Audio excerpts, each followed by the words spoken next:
Hello everyone and welcome back to my YouTube channel with another useful and informative video. So guys, in this video I'm going to show you how to send photos in TikTok messages. So guys, if you want to send photos from your TikTok messages to someone, here I will show you how can you do this.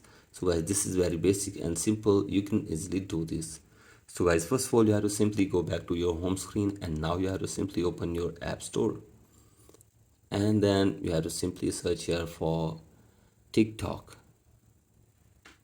And after this, search here for TikTok on your Play Store if you're using the Android phone. So guys, after this you have to simply update your TikTok to the latest version and then open TikTok. And from here you have to go to your profile or messages, and from here go to any chat, and from here you can see the photos or images button. So guys, you have to simply tap on this, and from here you can send any photo on TikTok from messages. So guys, you can see this.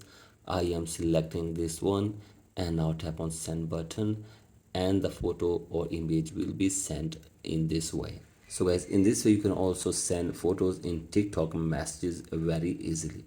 So guys, that's it for today's video. Hope this video helps you. Please like and subscribe to my YouTube channel as well. Thank you.